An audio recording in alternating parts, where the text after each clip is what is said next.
क्योंकि ये हिंदुस्तान है और यहाँ जो बड़ी बड़ी कोचिंग माफिया बैठे हैं ये खुद पेपर आउट करवाते हैं, क्योंकि 2 करोड़ रुपए देना उनके लिए किसी अथॉरिटी को बहुत बड़ी बात नहीं है। और यहाँ हिंदुस्तान है, हर इंसान की एक कीमत होती है, सब बिक जाते हैं।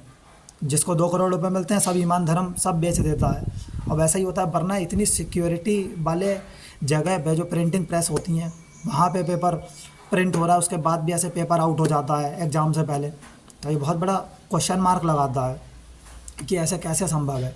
क्योंकि कोचिंग वालों का सीधा सा खेल है कि 2 करोड़ रुपए दे कोई बात नहीं, अब उनका जो AIR1 जो निकलेगा किसी भी इंस्टीट्यूट से निकले तो फिर उससे जो उनकी कमाई अरबों खरबों में जाती है। क्योंकि बच्चा सिर्फ AIR1 देख के आता है कि अरे इस इंस्टीट्यूट से आया, चलो यहीं पढ़ने चलो।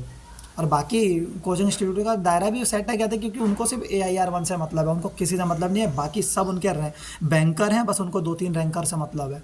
वो टॉप वाली निकाल ही देंगे, जब बल्क में भरेंगे बच्चे तो निकल जाएंगे, कोई बहुत बड़ी चीज़ नहीं है। क्योंकि 300 के क्लास में पढ़ने वाले में अगर 10 बच्चे सिलेक्ट हो रहे हैं तो कोई बहुत बड़ा सिलेक्शन रेशियो नहीं है उनका।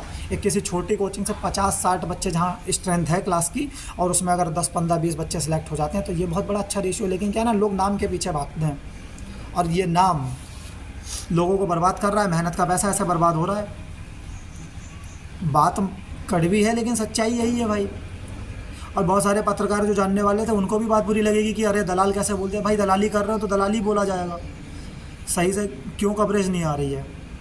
4 जून कब की निकल चुकी है, आज शायद 6 तारीख है और अभी तक तुम लोगों का कहते हैं कोई आ ही नहीं रहा है। क्या कहते हैं, नेशनल मीडिया TRP बटोरने में, चुनाव में व्यस्त है। तो बहुत दुर्भाग्य है देश का, नेता अनपढ़ हैं, अच्छे लोग पॉलिटिक्स में नहीं आ रहे हैं और बाद में रोना रो रहे हैं। और केवल किसी एक स्टेट की बात नहीं है, पूरे इंडिया की बात कर रहा हूँ। क्योंकि नेशनल एग्ज़ाम है, कहीं का भी एक भी एजुकेशन मिनिस्टर इस पे आके कोई 2 मिनट की बाइट में कुछ बोला हो कि हाँ भाई ये एग्ज़ाम दोबारा होना चाहिए, धांधली हुई है नहीं है। क्योंकि क्या मतलब है यार, 40-50 साल की उम्र वाला बूढ़ा इंसान, उसे क्या लेना देना है तुम्हारे यूथ के मुद्दों से, उसको कोई मतलब नहीं है। ऐसे ही यूथ परेशान रहेगा, कभी नौकरी के लिए, कभी पेपर लीक होंगे, कभी कुछ।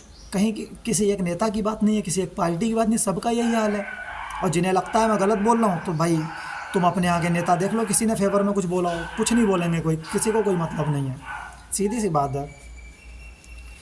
तो अब क्या होता है क्या नहीं होता है वो तो भगवान जाने। लेकिन मुझे लगा क्या था, क्योंकि बच्चे बोल रहे थे कि भाई आप कुछ नहीं बोल रहे हो।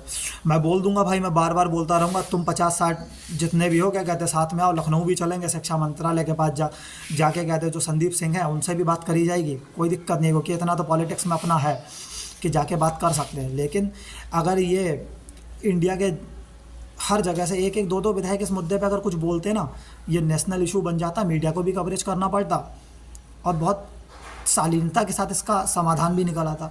लेकिन नहीं, नेताओं को मतलब नहीं है, उनके बच्चे एग्ज़ाम नहीं दे रहे और ज़रूरत भी नहीं है उनको। तो वही चीज़ है, हम हमेशा आपके साथ खड़े हैं साहब। कुछ गलत हो रहा है कहीं भी, क्योंकि दिव्यांशु गुप्ता बोला कि भैया आप कुछ इस पर बोल नहीं रहे। अरे यार मुझे पता हो तभी तो मैं बोलूँगा। एकदम 14 जून का रिजल्ट 4 को आ जाएगा तो कोई क्या बोलेगा एकदम। तो ये चीज़ है, बाकी जैसा होता है देखते हैं। क्या कहते हैं, तुम्हारे साथ हैं, आगे बढ़ेंगे। लखनऊ जाने की बात आएगी तो 50-60 लोग लखनऊ भी चलेंगे। और सिर्फ 50-60 से बात नहीं होगी, ये क्रांति लानी है तो फिर जगह जगह से, ऑल ओवर इंडिया से लोग आवाज़ उठाएं तब कुछ हो पाएगा। और इसके चांस 1% ही है। देखो मैं ये बात भी बोल रहा हूँ, क्योंकि कुछ होने वाला नहीं है।